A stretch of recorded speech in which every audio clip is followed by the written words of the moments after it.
प्यारे बच्चों, यह वीडियो कक्षा 6 के लिए है। मणिका संस्कृत व्याकरण के वीडियो के इस भाग में प्रथम पाठ के बाद द्वितीय पाठ यानी शब्द रूप प्रकरण के बारे में हम लोग जानेंगे। शब्द रूप जो कारक विभक्ति पर आधारित होता है उसे शब्द का रूप कहते हैं। वाक्य में शब्दों की स्थितियाँ होती है और वह कारक के अनुसार से निर्धारित होता है। वे शब्द जो कर्ता का क्रिया के साथ सीधा संबंध दर्शाते हैं उन्हें कारक कहते हैं, और जो काम करने वाला शब्द यानी संज्ञा या सर्वनाम के शब्द का संबंध जब क्रिया के साथ दर्शाया जाता है तो वह कारक रूप में आता है। संस्कृत में उन्हीं रूपों को हम लोग विभक्ति के नाम से जानते हैं, जो एक सारणी के रूप में सजाया जाता है और उसे शब्द रूप कहते हैं।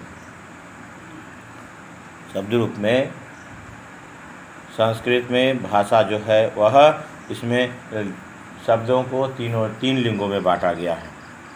वे शब्द जो पुरुष जाति का बोध कराते हैं पुल्लिंग कहलाते हैं, जो स्त्री जाति का बोध कराते जो शब्द का वह रूप जो स्त्री जाति का बोध कराता है उसे स्त्रीलिंग कहते हैं, और वे शब्द जो ना तो पुरुष जाति का बोध कराते हैं और ना ही स्त्री जाति का, वे प्रायः निर्जीव अथवा बेजान वस्तु का बोध कराते हैं, उन्हें नपुंसकलिंग कहा जाता है। औकारांत में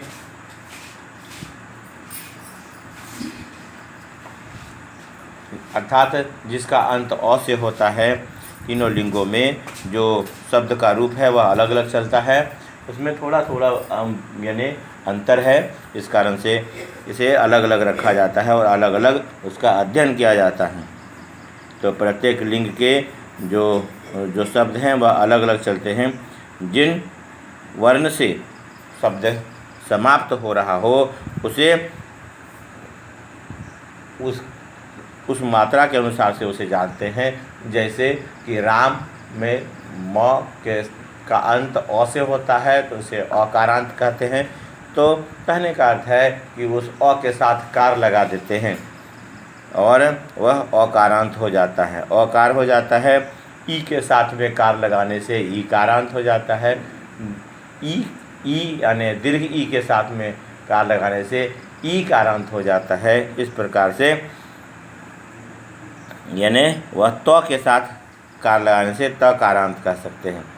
तो जिससे अंत होता है वह उसके अनुसार से उसे उस अक्षर से अंत होने वाला शब्द यानी उस मात्रा से अंत होने वाले शब्द को कार कहा जाता है। मात्रा को यहाँ पर जैसे वाहन होता है कार, तो इस वर्ण को भाषा में चलाने के लिए यह कार लगाई जाती है। जैसे च के साथ कार लगेगा तो चकारांत, च से अंत हो रहा है, आ से अंत हो रहा है तो आकारांत। इस प्रकार से अ से अंत होने वाला शब्द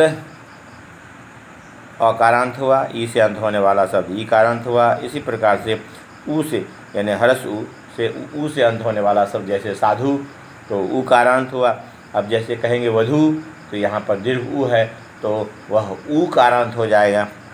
जैसे मुनि है, मुनि ईकारांत है, और नदी तो इसमें दीर्घ ई है इसलिए ईकारांत कहलाता है। कुछ जो है वह लिंगों का सब समान चलता है कुछ रूप, जैसे कि पुल्लिंग में और नपुंसक लिंग में थोड़ी थोड़ी समानता है। जैसे तृतीया विभक्ति से सप्तमी विभक्ति तक जो पुल्लिंग का रूप होता है वही लगभग नपुंसक लिंग में आता है। स्त्रीलिंग का रूप थोड़ा भिन्न होता है, इसलिए स्त्रीलिंग को अलग से याद करना होता है। तो अगर पुल्लिंग का रूप याद कर लेते हैं तो नपुंसक लिंग का रूप याद करना थोड़ा आसान हो जाता है।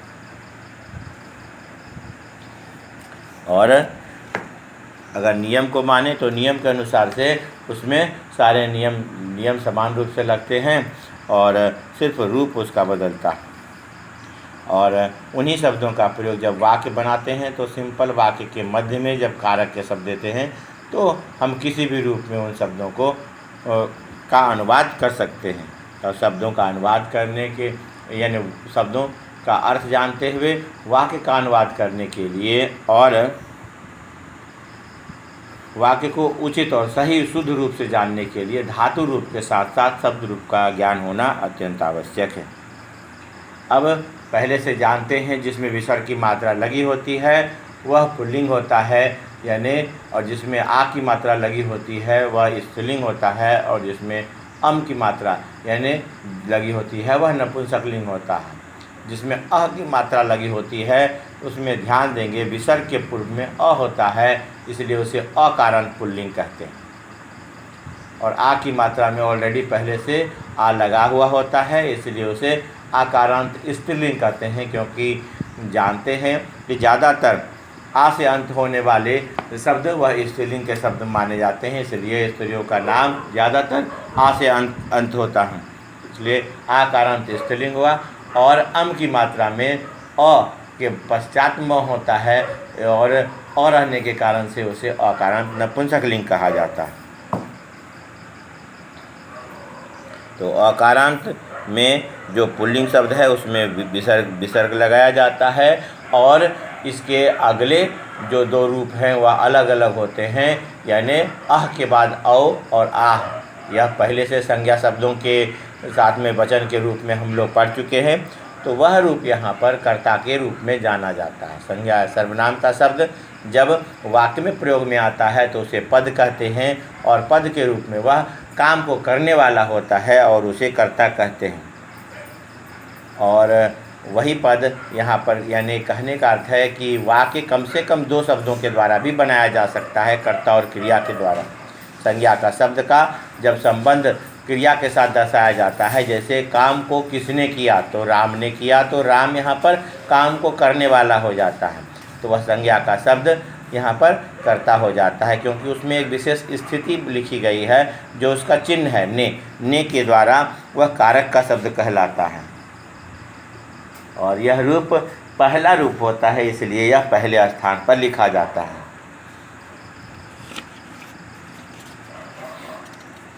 अब यहाँ पर कुछ शब्द हैं जिसमें विसर्ग की मात्रा लगी हुई है, और उनका अर्थ यहाँ दिया हुआ है। जैसे कहते हैं देशः, देशः मतलब होता है राष्ट्र। मृगः, इसमें भी अह लगा है, तो इसका मतलब होता है हिरण। इसके बाद है बालः, बालः मतलब होता है लड़का, और मूषकः मतलब होता है चूहा। इन सभी शब्दों में विसर्ग लगा हुआ है।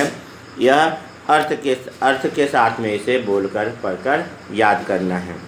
मकरः मतलब होता है मगरमच्छ, मकरः मतलब मगरमच्छ। हंसः का मतलब होता है हंस। शिक्षकः मतलब आचार्य, जिन्हें कहते हैं। अनलः मतलब आग होता है, अनलः का मतलब होता है आग। शस्कः मतलब होता है खरगोश, शस्का कहते हैं खरगोश को। उलुका, उलुका तो उलुका दीर्घ है, उलुका उल्लू। सागरा समुद्र। अश्वः घोड़ा, घोड़ा तो बड़ा है घोड़ा, तो यह इसे अ से शुरू होता है अश्वा। यहाँ ये सारे शब्द पुल्लिंग के शब्द हैं।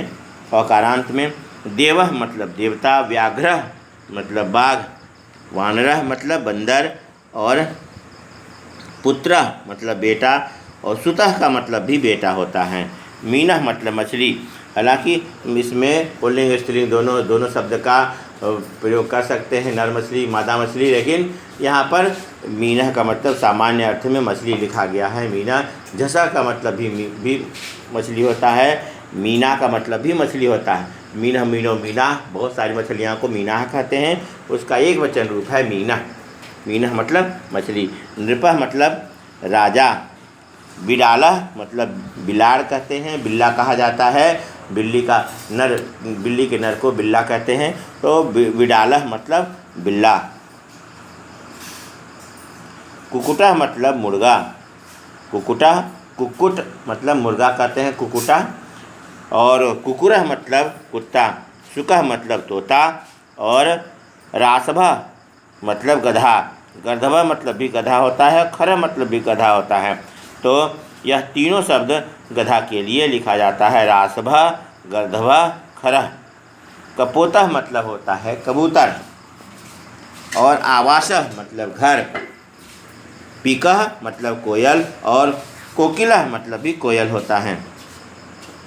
उष्ट्रः मतलब ऊँट। मेघः मतलब बादल। पवनः मतलब हवा, शयेन, शयेन मतलब बाज। और उष्ट्रग्रीवः, उष्ट्रग्रीवः अर्थात ऊँट की तरह गर्दन वाला उष्ट्रग्रीवः, यह कहलाता है जिराफ। हाँ, तो वकः मतलब बगुला, चटकः मतलब चिड़िया, गजः मतलब हाथी, और रजकः मतलब धोबी।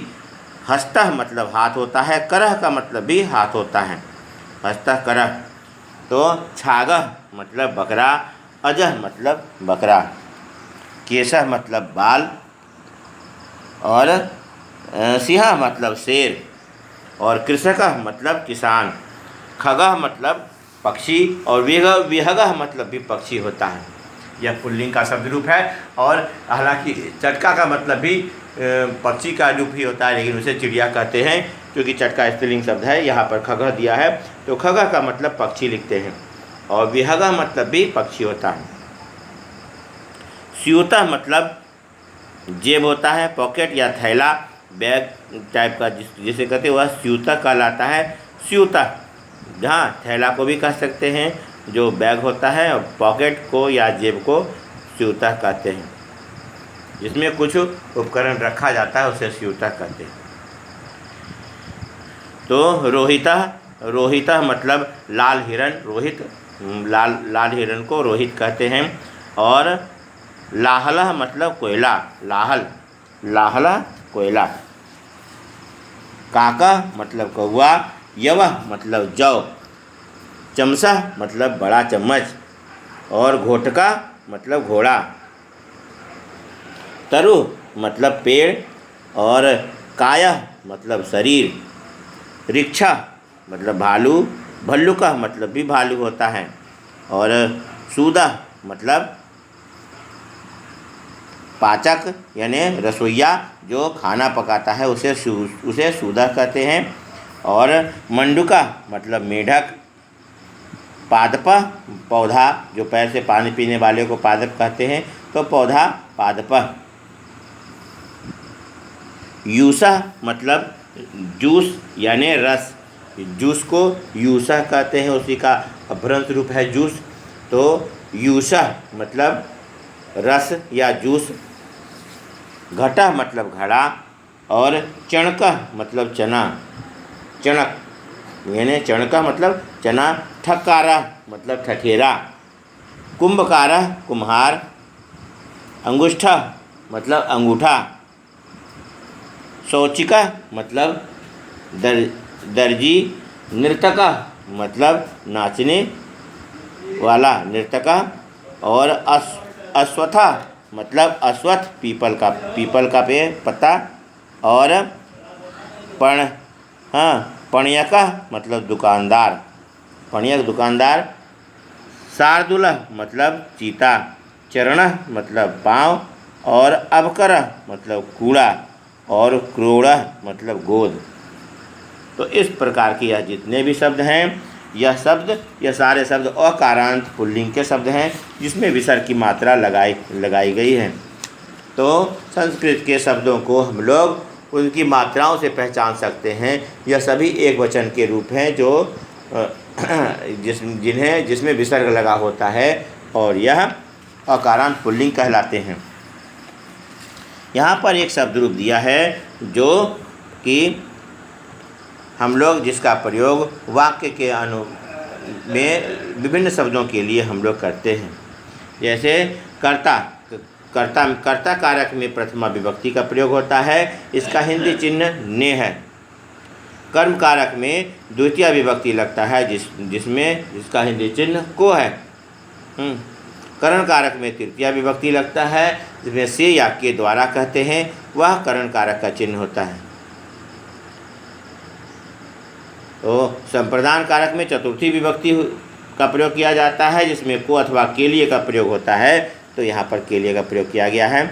आपादान कारक में जिसे पंचमी विभक्ति कहते हैं, यहाँ वियोग की स्थिति उत्पन्न होती है, इसलिए इसमें यह से वियोग को बतलाता है, यानी अलगाव को बतलाता है। संबंध कारक में षष्ठी विभक्ति का प्रयोग किया जाता है। संज्ञा शब्द के साथ का के की चिन्ह लगता है, और सर्वनाम शब्द के साथ रा रे री या ना ने नी का प्रयोग किया जाता है। अधिकरण कारक में सप्तमी विभक्ति का प्रयोग करते हैं और इसका हिंदी चिन्ह है में अथवा पर। संबोधन में हे भो अरे का प्रयोग किया जाता है। तो इस प्रकार से है, यानी कि कर्ता कारक किसे कहेंगे तो वह कर्ता कारक हो जाएगा जब वाक्य में कर्ता और क्रिया हो, इसके अलावा कोई दूसरा शब्द नहीं होता है। अगर हो भी या ना हो तो क्रिया कर्ता के अनुसार से ही होती है, क्योंकि काम को करने वाला और जो काम किया जा रहा है वह एक दूसरे पर परस्पर आधारित होता है। इसलिए काम को करने वाले को कर्ता कहते हैं। जैसे कहेंगे उसने खाया, तो यहाँ पर उसने में ने लगा है, तो यह उसने शब्द कर्ता कारक का शब्द है। इस अनुसार से होता है। और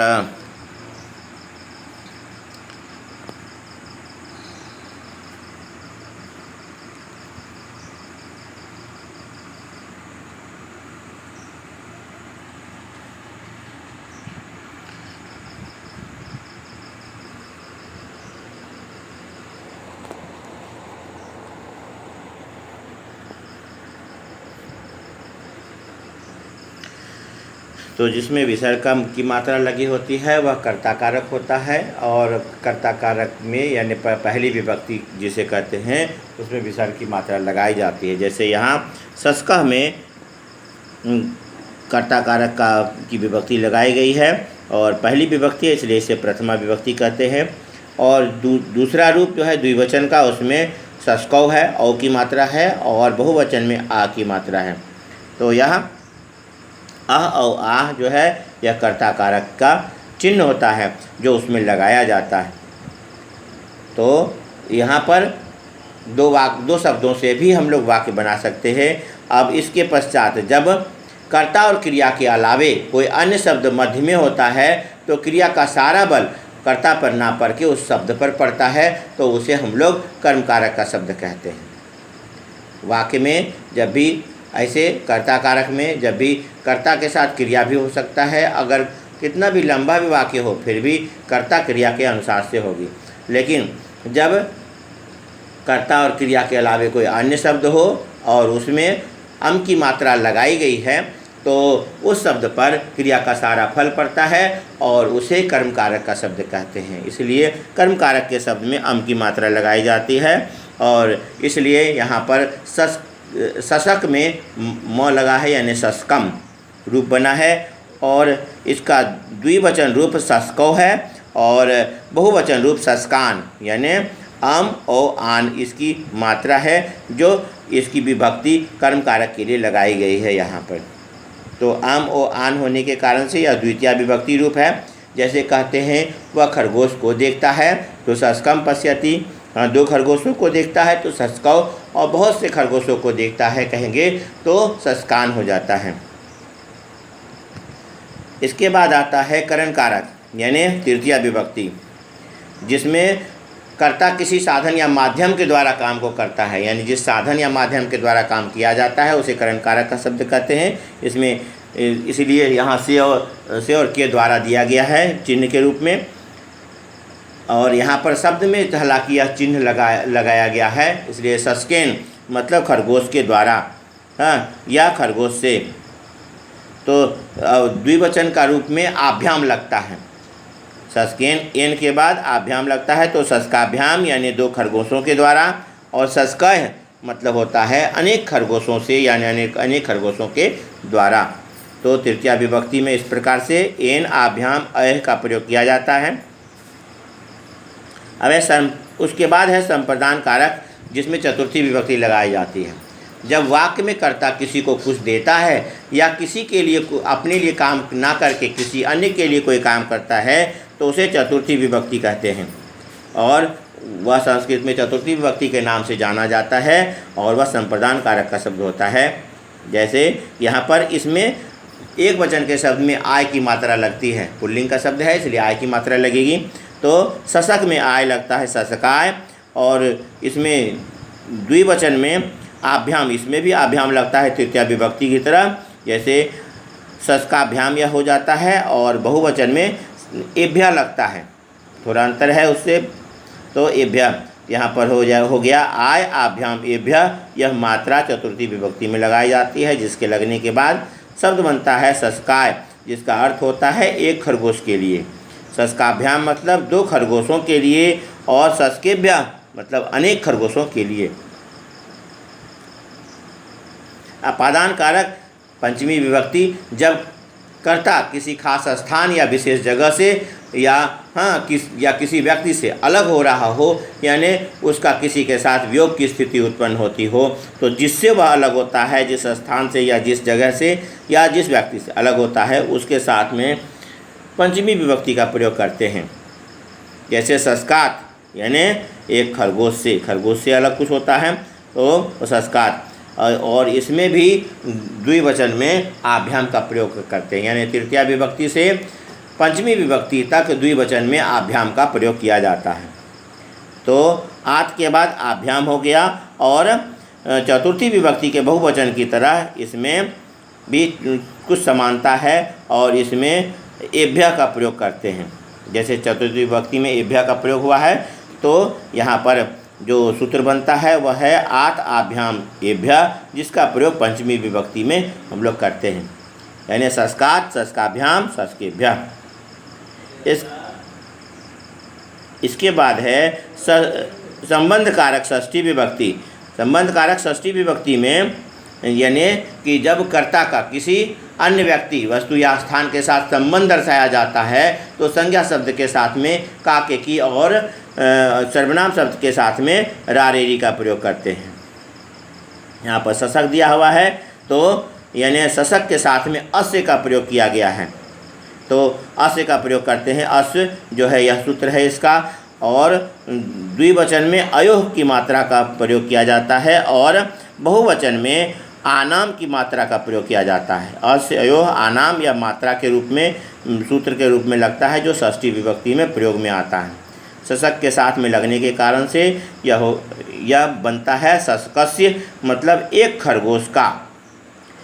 शशकयोः मतलब दो खरगोशों का, और शशका नाम अनेक खरगोशों का।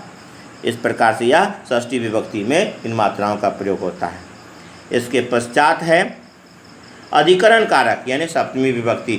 जब कर्ता किसी विशेष कार्य क्षेत्र में रहकर काम करता है, या कर्ता के उस विशेष कार्य क्षेत्र में होने की स्थिति का पता चलता है, यानी वह उस स्थान पर है या उस जगह में है, तो ऐसी स्थिति का पता चले, तो उस स्थिति को अधिकरण कारक का शब्द कहते हैं। वह स्थिति अधिकरण कारक में आती है, और इसमें सप्तमी विभक्ति का प्रयोग होता है, जिसका हिंदी चिन्ह में अथवा पर है।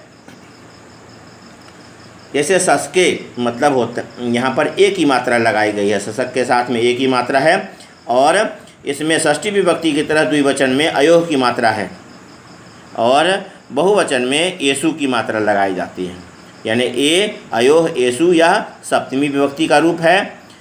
हाँ, षष्ठी विभक्ति का रूप अस्य अयोह आनाम है। उसी अनुसार से सप्तमी विभक्ति में ए अयोह एसु का प्रयोग किया जाता है। शशके का मतलब होता है एक खरगोश में या एक खरगोश पर। शशकयोः मतलब होता है दो खरगोशों में या दो खरगोशों पर, और शशकेषु मतलब अनेक खरगोशों में या अनेक खरगोशों पर कह सकते हैं। अब संबोधन है, बुलाने या पुकारने के लिए संबोधन चिन्ह का इस्तेमाल करते हैं, और शब्द नाम के पश्चात जो है संबोधन चिन्ह होता है। एक पूर्ण विराम की तरह की लाइन देने के बाद नीचे एक बिंदु लगाते हैं, वह संबोधन चिन्ह कहलाता है। जैसे यहाँ पर कहा गया है, किसी को बुलाने के लिए यहाँ शशक शब्द है, तो इसमें लगेगा हे शशक। यहाँ पर विसर्ग नहीं लगाते हैं, विसर्ग को हटा देते हैं। हे शशक द्विवचन में होगा हे शशकौ, यह प्रथमा विभक्ति के अनुसार से होता है, और बहुवचन में हे शशका, यानी अनेक खरगोशों के लिए। तो इस प्रकार से हम लोग इसके रूप को बनाते हैं, और यह जो शब्द रूप है इससे शब्दों को चुनने में आसानी होती है, और उसके अनुसार से हम लोग उसके रूप को लिखते हैं, और यह बोलकर पढ़कर याद करते हैं, और ताकि वह याद रहे। और स्थान, इसमें कुल 21 स्थान है जहाँ पर अलग अलग तरह के अलग अलग शब्द लगाए गए हैं। कुछ शब्दों में समानता है, कुछ शब्द अलग हैं, तो इसमें कुछ समानताओं को ध्यान में रखते हुए अगर याद करेंगे तो आसानी होती है। और यह अकारांत पुल्लिंग का रूप है, शब्द रूप का अकारांत पुल्लिंग रूप है, जिसमें जो सब पहले हम लोगों ने देखा उन चित्रों में, और उसमें से एक रूप शब्द से बना हुआ यह शब्द रूप था। तो आगे जो है वह आकारांत स्त्रीलिंग और अकारांत नपुंसक लिंग का शब्द रूप होगा। अकारांत नपुंसक लिंग के रूप में जैसे मानते हैं, अगर कलम लेते हैं, कलम शब्द लेंगे तो उसमें कलमम कलमे कलमानी होगा, और उसमें द्वितीय विभक्ति में भी अम ए आनी होता है समान रूप में प्रथमा विभक्ति की तरह अम ए आनी। और उसके पश्चात जैसे यहाँ सशक रूप चला है, इसमें जो मात्राएं लगाई गई हैं वही सारी मात्राएं वहाँ से सप्तमी विभक्ति तक समान रूप से उसमें लगाई जाएंगी। जैसे कलम में एन लगेगा कलमेन होगा, और कलम में आय लगता है कलमाय, कलम में आत लगेगा कलमात, और कलम में अस्य लगता है कलमस्य, और कलम में एक तो कलमे। जैसे मात्राएं इसमें लगी हुई हैं वही मात्राओं का प्रयोग करते हैं। तो अगर अकारण पुल्लिंग रूप याद करते हैं तो अकारण नपुंसक लिंग स्वतः याद हो जाता है, आसान होता है। इसलिए इसे बोलकर पढ़कर इस रूप को याद करें और बालक, राम, वृक्ष आदि शब्दों के आधार पर इसका अभ्यास करें। धन्यवाद।